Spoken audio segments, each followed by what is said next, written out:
I'd like to take this opportunity to introduce today's presenter, Jennifer Damon. Jennifer oversees regulatory compliance and data security for AccuSource. She also manages our quality assurance processes. Jennifer has over 10 years of experience in the background screening industry. She is a University of Akron School of Law graduate, where she earned her Juris Doctorate degree. Jennifer is a seasoned compliance and human resources professional and has served in many roles for both direct employers and consumer reporting agencies. In her tenure, she has interpreted criminal and civil record summaries, managed quality control, overseen audit processes, and managed contract review. In her regulatory compliance leadership role at AccuSource, Jennifer is responsible for review and interpretation of federal, state, and local legislative and regulatory changes, as well as managing our NAPBS accreditation and vendor audit processes. Now I will turn over the presentation to Jennifer.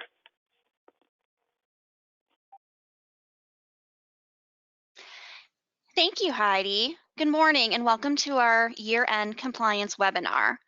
We'll be addressing a variety of topics today, and we'll be answering questions at the end of the presentation. Please send any questions you may have, and I will address as many of them as possible, or will follow up through email if I don't have time to answer all questions during this time. During this webinar, we'll say goodbye to 2019, which has definitely been an interesting year in the world of background screening. We will then get ready to welcome the Roaring 20s and discuss various areas to watch as we enter the new decade. Our review of 2019 will include updates on ban-the-box laws and salary history bans, an overview of privacy considerations, including the California Consumer Privacy Act, also known as CCPA, a discussion of the upcoming Federal Motor Carrier Safety Administration, or FMCSA, Clearinghouse, coming in January 2020, and drug screening updates, including marijuana and oral fluids testing. We will then look ahead to 2020 and discuss anticipated legislation and trends for the upcoming year, as well as provide best practice recommendations. As always, before I begin my presentation, please keep in mind the following. The content provided in this presentation is for informational purposes only. It should not be construed as legal advice or serve as specific guidance. AccuSource strongly encourages current and prospective clients to seek the advice of qualified counsel, preferably specializing in employment law, prior to engaging in any legal decisions involving drug and/or background screening policies or compliance concerns. Please also keep in mind that this is a general discussion. I will not be covering specific state laws and exemptions. For example, some employers may have exemptions to the general laws due to their industry or type of position. It's best to discuss your specific business needs with legal counsel to ensure that you are compliant. Our discussion is also limited to criminal records. We will not be discussing credit reports, which are governed by federal law and are also restricted by certain state laws.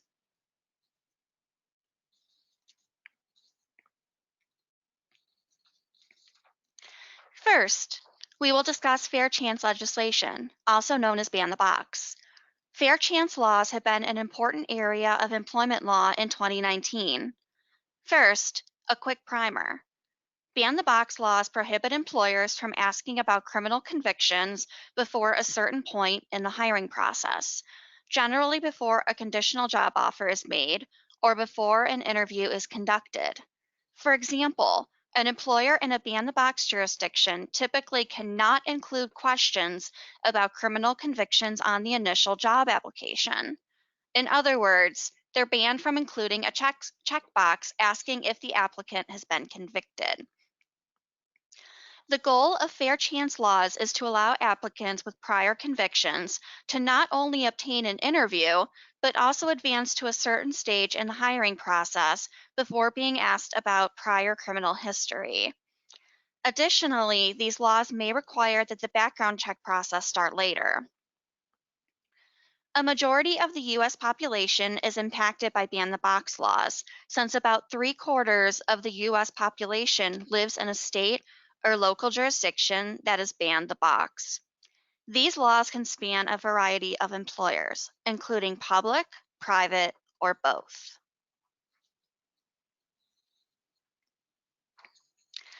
Several jurisdictions have enacted ban-the-box laws in 2019. Because we have a lot to cover today, I will briefly go over some of the laws enacted earlier this year. Please keep in mind that our mid-year webinar goes into more detail on these laws and is available on our website. Colorado passed the Colorado Chance to Compete Act, which has a staggered effective date. Employers with 10 or more employees must already be in compliance since it was effective on September 1st, 2019. Smaller employers have until September 1st, 2021 to update their practices. Colorado private employers face restrictions on criminal history inquiries early in the hiring process, as well as restrictions on what they can include in their job ads. Employers are permitted to see criminal history later in the hiring process and may also fall under certain exceptions which generally apply to certain types of positions. As we have discussed in previous webinars, New Mexico has taken a couple of actions recently to help ex-offenders obtain employment. First, Senate Bill 96, which amended the Criminal Offender Employment Act, has been in effect for almost 6 months and affects private employers with 4 or more employees. It prohibits inquiries into an applicant's criminal history on employment applications. Employers are permitted to ask about criminal history, but only after an interview. As of January 1st, 2020, the Criminal Record Expungement Act will allow certain individuals to petition the court for expungement of criminal records. Remember that generally, applicants with expunged records do not have to disclose them, and they also will not appear on background checks. Keep in mind that if you rescreen the same applicant or employee, that same record may no longer appear when it did appear in the past.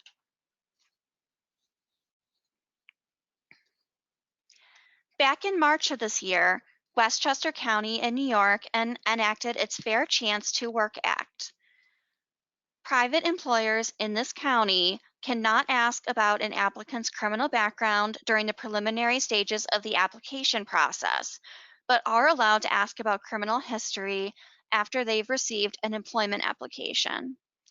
Westchester employers are still required to conduct an assessment under Article 23A of New York's correction law. As with similar ban-the-box laws, there are some exceptions based on the type of position.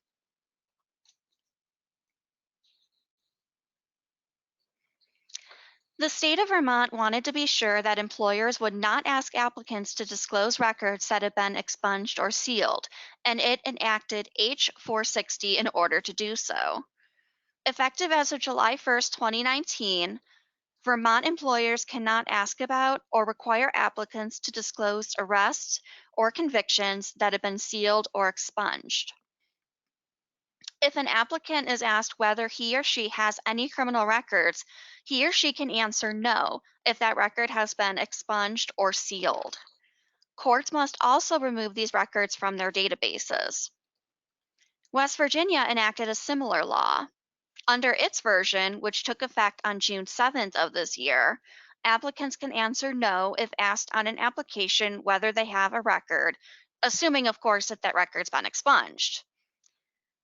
Remember these laws when rescreening applicants or employees who previously had records reported. If those records have in fact been expunged or sealed, they will not appear on subsequent reports. We have a brand new ban-the-box law, which comes out of Waterloo, Iowa. Simply called the Ban-the-Box Ordinance, it becomes effective on July 1st, 2020, and applies to all private employers with at least 15 employees, including the city of Waterloo itself. Employers cannot ask about criminal records prior to making a conditional employment offer unless the history is voluntarily disclosed by the applicant. Also, employers cannot make a decision based on arrest or pending criminal charges and cannot consider convictions that have been erased, expunged, pardoned, or nullified. The ordinance also allows an employer to rescind a job offer only if it has a legitimate business reason, which is defined under the ordinance. There are a number of potential reasons offered in the law, which you should review with counsel if you will be impacted by this new ban. AccuSource will be keeping an eye on Maryland in 2020. While the trend has been for jurisdictions to enact ban-the-box laws, Maryland is pretty unique. State lawmakers had presented HB 994, or the Criminal Record Screening Practices, ban-the-box. The bill proposed to ban employers from requiring applicants to disclose criminal records at any time before the first in-person interview. However, Maryland Governor Larry Hogan vetoed the bill, stating that employers have the right and often the need to know the criminal history of applicants they may hire. He also worried that the ban could lead to the loss of alternate candidates who may have already moved on by the time an employer discovers that the desired candidate has a disqualifying record. Keep in mind that while the state as a whole is not moving forward with ban the box, employers in Maryland may still be bound by a local fair chance law. 2020 may even bring a new ban the box bill for Maryland, or it could involve a possible veto override by the General Assembly. And as said, we will definitely be watching that in 2020 and keep you posted.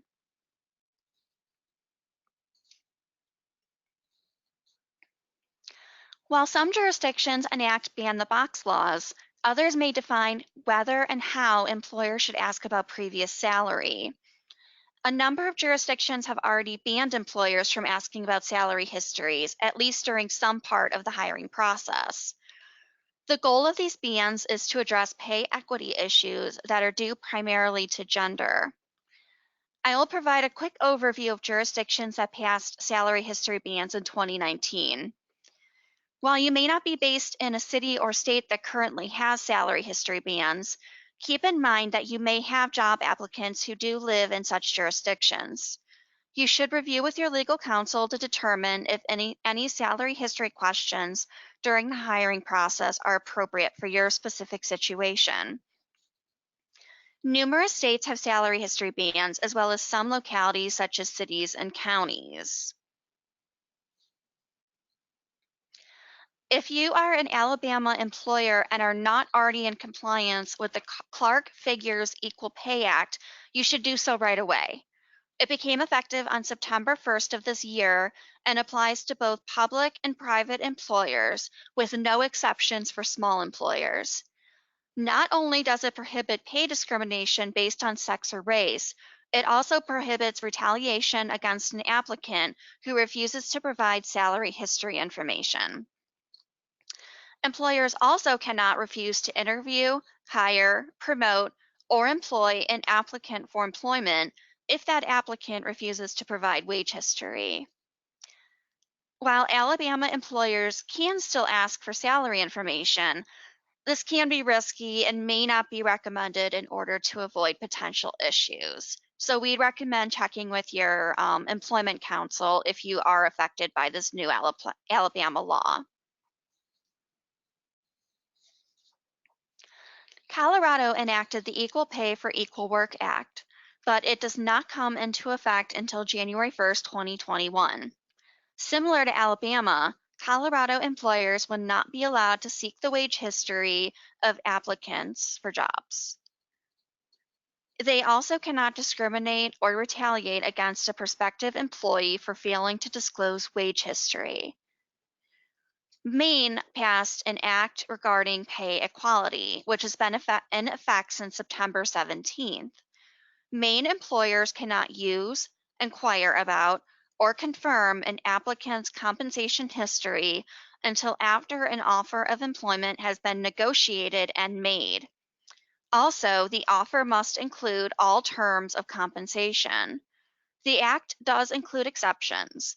If an applicant voluntarily discloses his or her pay history, the employer is allowed to confirm it. The ban also does not apply to employers who are required to ask about wage history due to a federal or state law that requires disclosure or verification of that history. The January 6, 2020 effective date of New York's Salary History Bill is quickly approaching, and it affects all employers. New York employers cannot rely on wage history to determine whether to offer employment to an applicant or in deciding what salary to offer. Additionally, they cannot request or require, either orally or in writing, an applicant's or current employee's salary history as a condition to being interviewed or considered for an offer of employment or as a condition of employment or promotion. Employers in New York also cannot refuse to interview, hire, or promote, or otherwise retaliate against an applicant or current employee based on his or her salary history. Because the applicant or employee refused to provide his or her salary history, or because he or she filed a related complaint with the Department of Labor. While an employer is permitted to verify wage history with a current or former employer after a job offer with compensation has been made, it cannot do so beforehand. New York's law provides exceptions that are similar to those of Maine, including voluntary disclosure or as required by law. Since April 2, 2019, state agencies in North Carolina cannot request pay history information from applicants.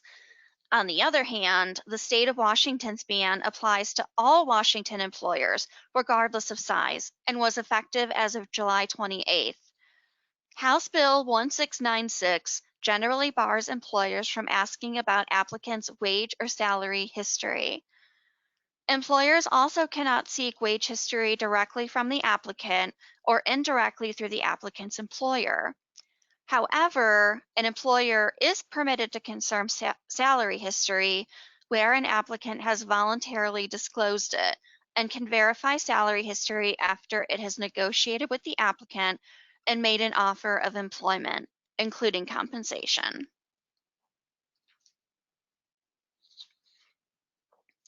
Illinois' salary history ban became effective a couple of months ago on September 29th and applies to all employers. They cannot seek pay history, but are permitted to discuss pay expectations. New Jersey's Bill A1094 will go into effect in less than a month. As of January 1st, employers are barred from screening applicants based on salary history. They also cannot require that an applicant's salary history satisfy any minimum or maximum threshold to be considered for a position. The ban does include exceptions. Notably, multi-state employers can include salary history questions on its applications, as long as it also includes a disclaimer to New Jersey applicants that they should not respond to those specific questions.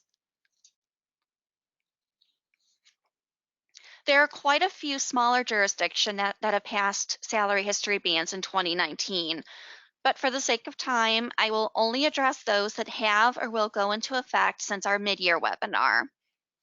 The City of Columbia, South Carolina has banned salary history inquiries as of August 6th. The city also cannot rely on pay history or ask about it unless the applicant knowingly and willingly discloses it. Additionally, the Montgomery County government in Maryland has been under a ban since August 14th.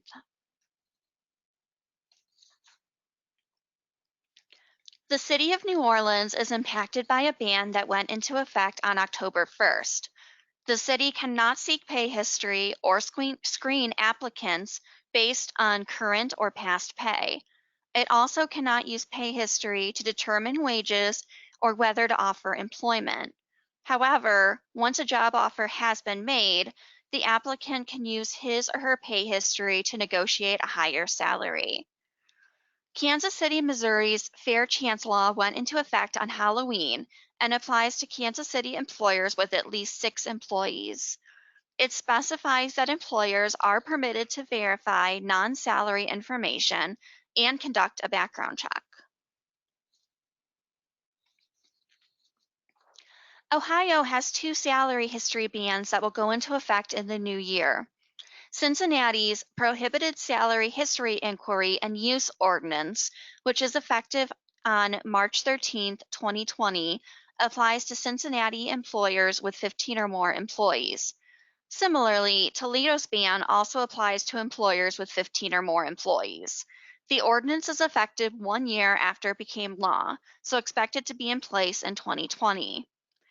Both the Cincinnati and Toledo laws have the same type of restrictions that we have previously discussed, including barring salary history inquiries and retaliation against applicants who refuse to disclose their prior salaries.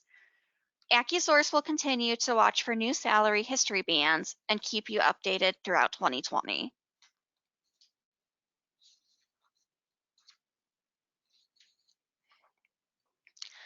Privacy has been a huge concern in recent years, so much so that different countries and other jurisdictions are creating law that protects the privacy of their citizens. We're mere weeks away from the effective date of the California Consumer Privacy Act of 2018, also known as CCPA. This privacy law seeks to protect the personal data of California citizens, especially those who are 16 or younger. Under the CCPA, California residents, including minors, have the right to know if their personal data is being collected. They also have the right to know to whom their information is sold or shared, and can object to the sale of their data and have it deleted. This is also known as the right to be forgotten. CCPA applies to for-profit businesses that do business in California and that collect and process the data of California residents. As shown on the screen right now, there are several threshold requirements, and if a business meets one of them, it must comply with CCPA. Businesses must take several steps to comply with the CCPA and should do so immediately if they've not already started. First, the business should map its data, which will help it understand the types of personal data it has. It must provide specific public disclosures and must also provide consumers with a description of their rights under the CCPA. It must also publish opt-out rights and provide the ability for a consumer to opt out of the sale of his or her data. Not only will a business need to update its privacy policy to bring it into line with CCPA, it must also review it regularly. If using third-party vendors to process data, the business will need to revise the agreements with those vendors to ensure CCPA compliance. Creating internal processes to handle consumer requests is also crucial. Employee data has been given a 1-year reprieve due to AB 25, but that data may be subject to CCPA in 2021 when the exemption sunsets, assuming, of course, that no action is taken to extend it or make the exemption permanent. It is important to remember that employee data includes personal information belonging to employees, contractors, and job applicants. Also keep in mind that the exemption applies only when an employer uses the data in the scope of its employment relationship for employment purposes. Any other use is subject to compliance by the original 2020 deadline. No matter what, employers must still notify employees, contractors, and job applicants of the personal information that they collect and how they use it. AccuSource will be watching AB 25 carefully to see if it's extended or made permanent before 2021.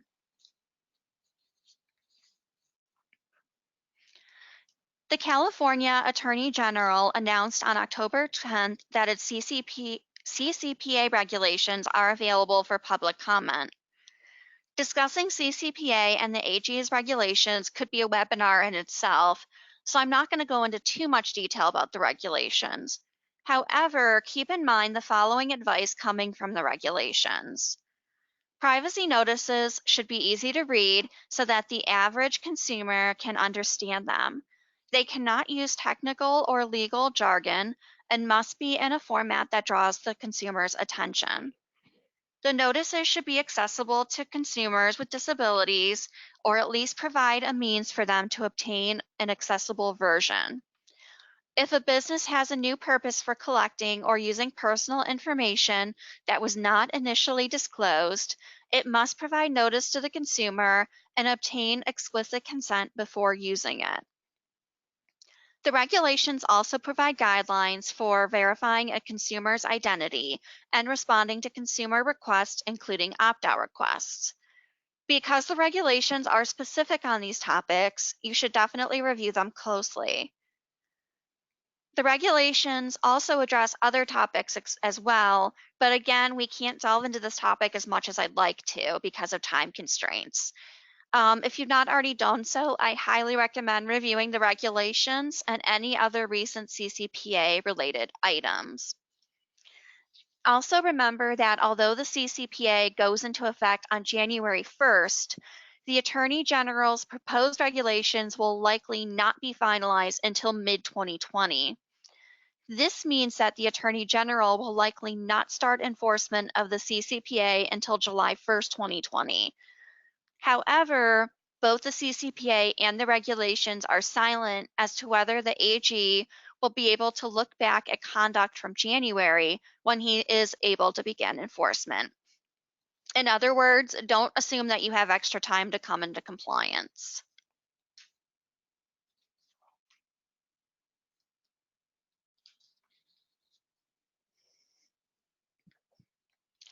Another major issue currently faced by many employers is how to approach drug testing due to the increasing legality of marijuana. I presented a webinar back in October that focused solely on marijuana, so I'm not going to spend a ton of time on what I discussed in that webinar, but we'll touch on new developments. Remember that Hawaii, New York, and North Dakota recently decriminalized marijuana. I will provide an overview on Illinois and its legalization of recreational marijuana, as well as the expanded employee protections in several states. Next, we will revisit drug testing laws that impact an employer's ability to test for marijuana. Finally, we will review cannabis at the federal level. How do all these laws affect employers in those jurisdictions when it comes to their drug testing policies? In general, employers can still drug test in many of those jurisdictions that have legalized some use of marijuana, but it's not a black and white, yes, you can test answer across all the jurisdictions. An employer must also consider how it can test for current usage of marijuana and what technology is being developed to help. Illinois' Cannabis Regulation and Tax Act goes into effect in mere weeks on January 1st. It not only decriminalizes recreational use, but also legalizes it. The Act explicitly states that employers are allowed to maintain drug-free workplaces, can drug test, and can discipline or terminate employees who violate employment policies. In addition, employers are not required to accommodate recreational marijuana to the point of violating federal law or placing government contracts at risk. However, the Act does not expressly state whether employers can prohibit the use of marijuana outside the workplace. Recent amendment SB 1557 provided some additional guidance to Illinois employers. In general, employers may continue to implement policies that prohibit employees from using marijuana and are permitted to take adverse action based on reasonable testing programs. However, even the new amendment is a little gray on how to treat applicants due to privacy concerns, so definitely be careful if you have employees located in Illinois. While I will not go into detail since I have covered these developments in recent webinars, keep in mind that New Jersey, New Mexico, and Rhode Island have all expanded workplace protections in some way. New Jersey extended workplace protections to employees under the Jake Honig Compassionate Use Medical Cannabis Act, which took effect back on July 2nd. In New Mexico, which amended its medical marijuana law as of April 4, 2019, employees and applicants received employment protections. Finally, Rhode Island enacted its Hemp Growth Act, which states that employers cannot refuse to employ or penalize an employee or applicant solely for his or her status as a medical marijuana cardholder. We've also previously discussed some new laws related to restrictions on testing for marijuana. Effective on May 10, 2020, New York City Intro 1445A prohibits New York City employers from requiring applicants, as a condition of employment, to submit to a test for the presence of marijuana. While this bars pre-employment drug testing for marijuana, there are exceptions. Employers are allowed to test for marijuana for certain positions, generally those involving safety, driving, and the care of children or other vulnerable persons. Those who occupy positions paid for by government grants or who receive financial benefits where drug testing is required can also be tested. If a collective bargaining agreement addresses pre-employment drug testing, an employer may also be allowed to test for marijuana before hire in that situation. The law appears to only cover pre-employment drug testing and not testing for current employees. Nevada has also provided protection for applicants. By passing Assembly Bill 132, which is effective on January 1, 2020, Nevada is the first state to protect applicants with positive marijuana drug test results. The law prohibits employers from refusing to hire job applicants who test positive for marijuana. There are some exceptions, including firefighter and EMT positions, jobs requiring the operation of a motor vehicle, if federal or state law require testing, and positions that employers determine could adversely affect the safety of others. Another portion of the law is really interesting. If an employer requires a new employee to take a drug test within the first 30 days of employment and that employee tests positive for marijuana, the employee can submit to a new drug test in order to rebut the results of the original test. The employee is required to pay for this new drug test, but the employer must accept and at least consider the new results.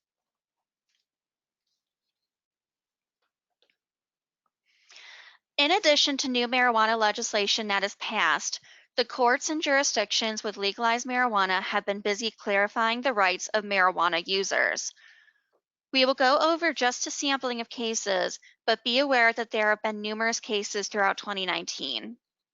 First, the American Civil Liberties Union, or ACLU, filed a lawsuit recently related to Doretha Barber and her status as a medical marijuana cardholder in the District of Columbia. Ms. Barber, a sanitation worker with the DC Department of Public Works, claimed she was denied reasonable accommodation and placed on an indefinite leave of absence because she disclosed her status as a medical marijuana cardholder. Ms. Barber requested a temporary desk job during the fall leaf raking season, but the Department of Public Works denied that accommodation and claimed that she could not continue her duties, her normal duties even, until she passed a drug test. The department argued that her position was safety sensitive. As this case is ongoing, we don't currently have a resolution, but chances are once there has been a decision by the court, we'll either discuss it on a future webinar or maybe in a blog post. An Oklahoma court recently tackled the issue of marijuana impairment versus positive marijuana drug test. In Rose v. Berry Plastics, an injured employee tested positive for marijuana and morphine during a post-accident drug test. Based on the positive result, Mr. Rose was initially denied workers' comp benefits. However, because he stated that he had smoked marijuana the night before and he did not appear intoxicated to his supervisors at that time, Berry Plastics could not prove marijuana caused the accident and was forced to pay his benefits. Pennsylvania has a brand new case pending. Derek Giselle had received a job offer from Universal Electric Corporation, but the offer was rescinded after he tested positive for marijuana on his pre-employment drug test. Giselle possesses a Pennsylvania medical marijuana card. This case is especially interesting because the applicant submitted to a hair follicle test, which tests much further back than a standard urine. The position for which Mr. Giselle applied does not involve any safety risks, so it's definitely going to be interesting to see how this court decides. Marijuana has taken a step closer to being legalized on the federal level via the Marijuana Opportunity Reinvestment and Expungement Act, also known as the MORE Act. On November 20th, the House of Representatives Judiciary Committee approved a bill that will legalize marijuana. This is historic because it's the first time a congressional committee has passed a bill that would legalize cannabis at the federal level. The bill will now receive a formal floor vote in the House. If it advances past that step, it will move on to the Senate for its review and vote. If it's made law, the MORE Act will decriminalize marijuana by removing it from the Controlled Substances Act schedule.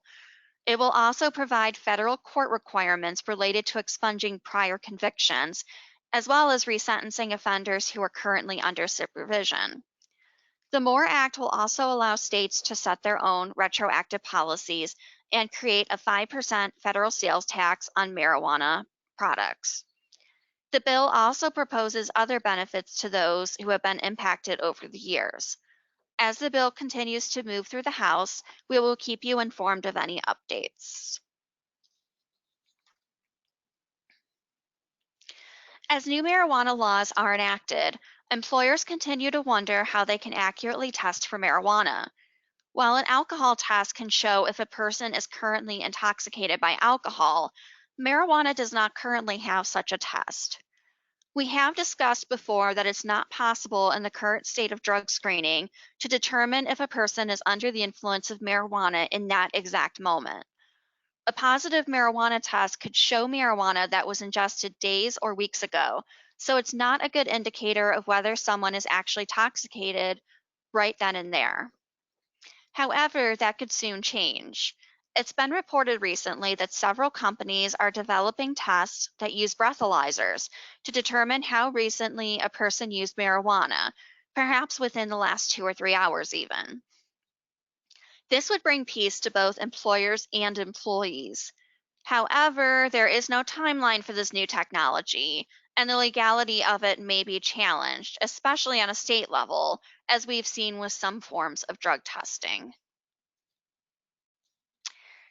Speaking of another drug testing method, oral fluids has had its share of skepticism over the years.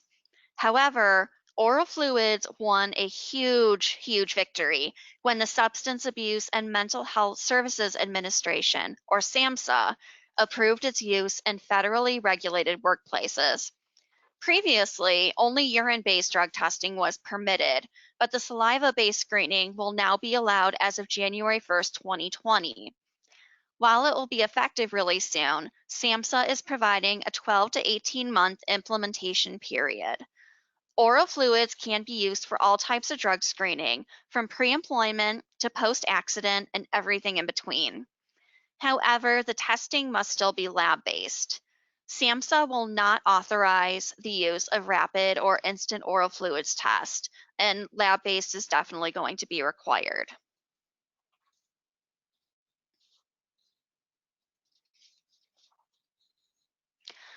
Our last topic for today is about the creation of a clearinghouse which will record and maintain drivers' drug and alcohol program violations.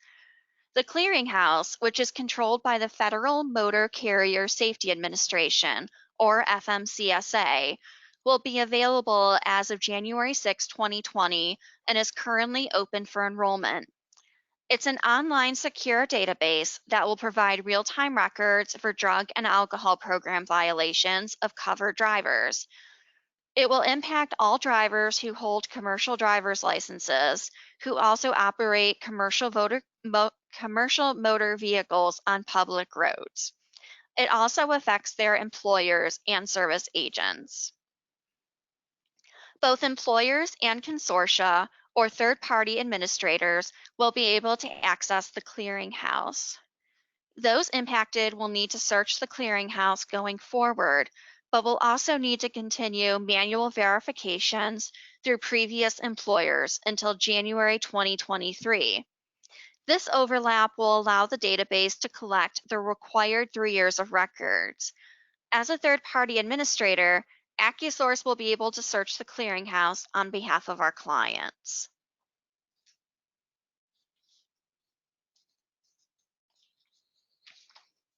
What can we expect in the industry as we enter 2020? We can probably expect more of what we've been seeing over the past year. We will likely continue to see ban-the-box laws and salary history bans popping up. Not only is this the trend at this time, but other jurisdictions may view those currently in place and decide to enact their own. Privacy will continue to be crucial. Other states will likely follow California's CCPA, and the federal government could create its own privacy law. We may see legalized marijuana on the federal level if Congress continues to take historic steps. As we saw with some of the pending marijuana cases, the courts will continue to provide guidance as to how employers should treat applicants and employees who legally use marijuana outside the workplace. We will also see how the approved use of oral fluids testing affects federally regulated workplaces and how the states react.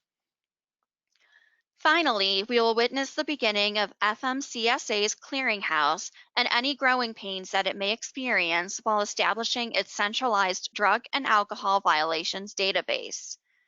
AccuSource will keep you posted of any industry trends and hot topics as we learn of them.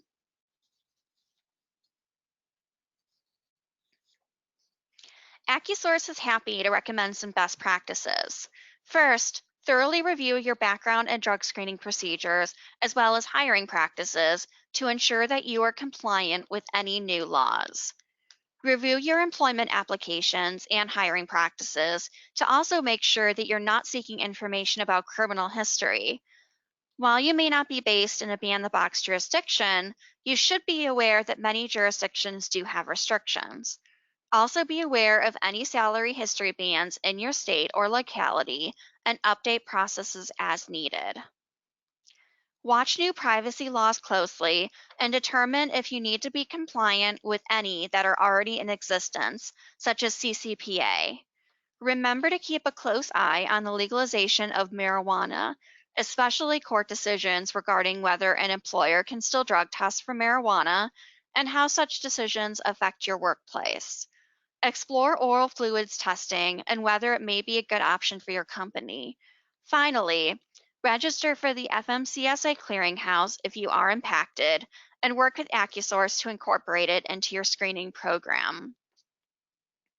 We have reached the end of this presentation, and I will now answer any questions that we received.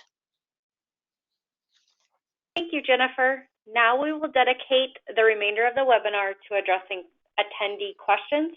If you have not had a chance to ask a question via our chat box, please feel free to do so now. Thanks, Heidi. All right, Jennifer. So the first question is going to be, urine drug testing has been working fine for us. How is oral fluid drug testing different, and how could it help us? Thanks, Dustin. One of the biggest differences in the different drug testing methods is that they provide different timelines as to how long ago someone ingested, how long ago it tests.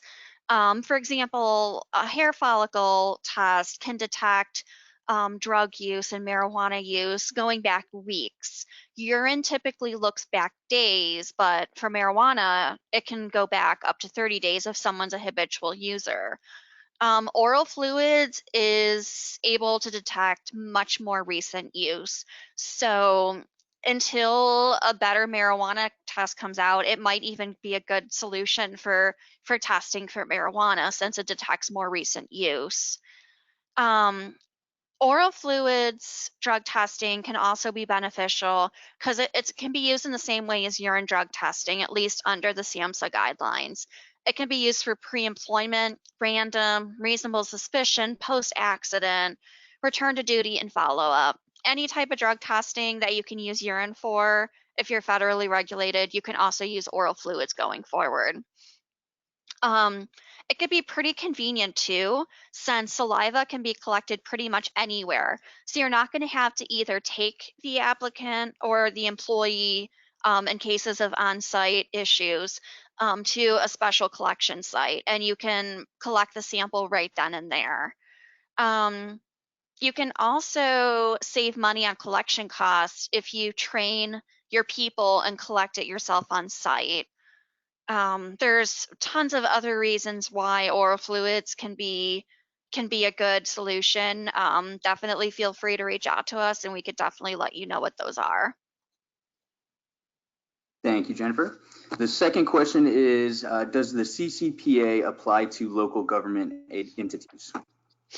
So generally, CCPA covers for-profit entities.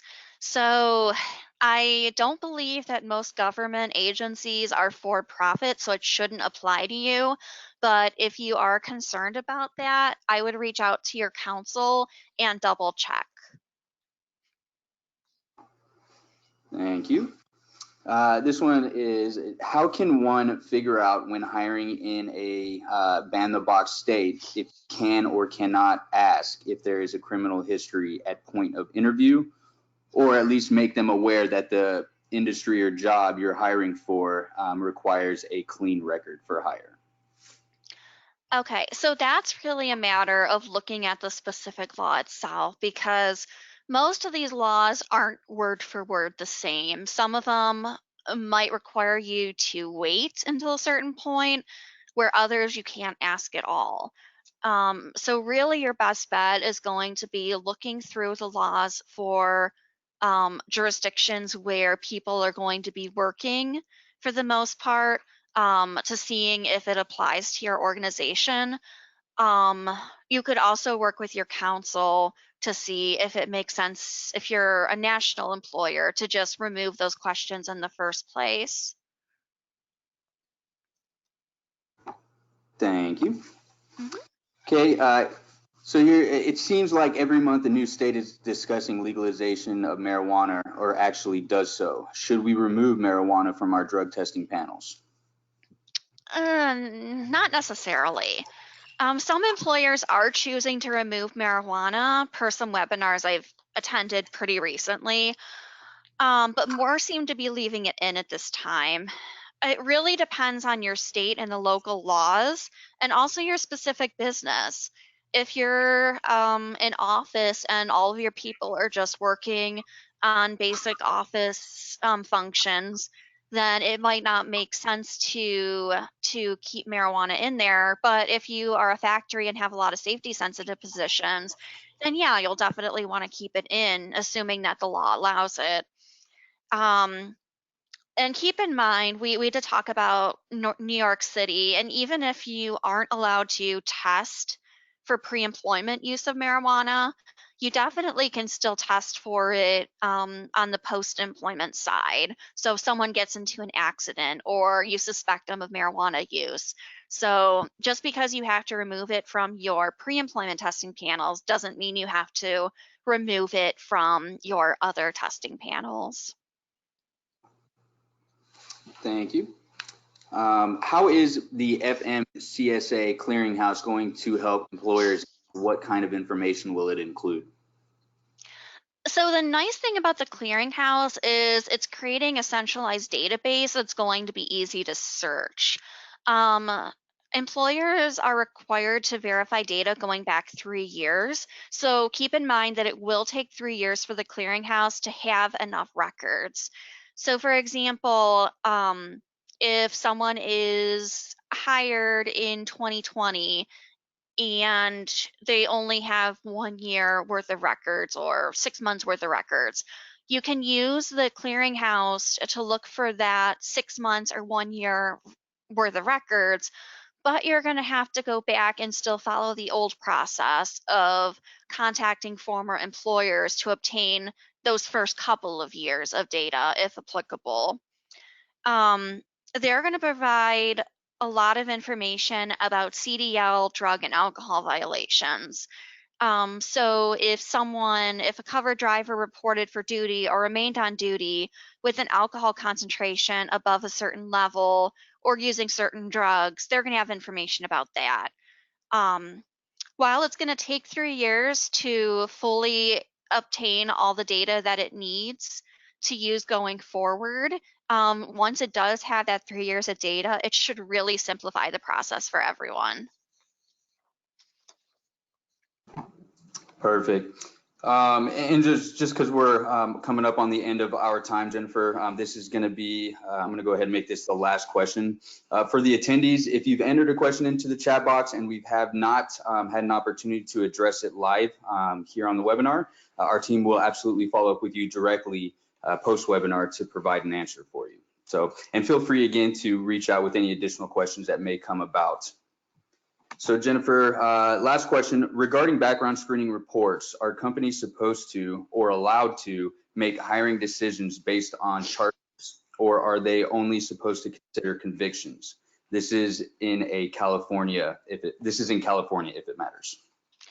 Okay, thank you, because it definitely does matter.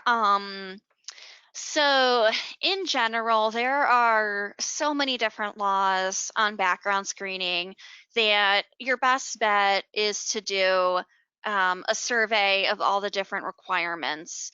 And also keep in mind, AccuSource tries not to report information that we can legally report, but that you cannot legally use. We try to take the guesswork out of that wherever possible. But in California particularly, you'll want to review that with legal counsel. There's some situations where certain things can't be used and we can't even report them, such as diversions or other pretrial intervention type programs. But there are situations where you can consider pending cases, but you can't consider just an arrest that was dismissed. So California is especially nuanced. So I highly recommend getting in touch with your counsel to see exactly what you can do, just because California is so complicated.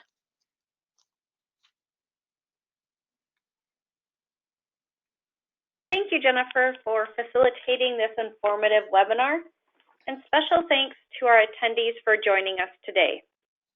Your HRCI and SHRM credits will be emailed to you within the next few days. To recap, a link to the recording of this presentation will be sent to each attendee within 24 hours. Please also feel free to visit the resource section of our website at www.accusource-online.com, where you will find our full webinar library as well as other valuable compliance and educational resources. If you have any additional questions, please contact us at marketing@accusource-online.com. On behalf of the AccuSource team, we wish you all an enjoyable day.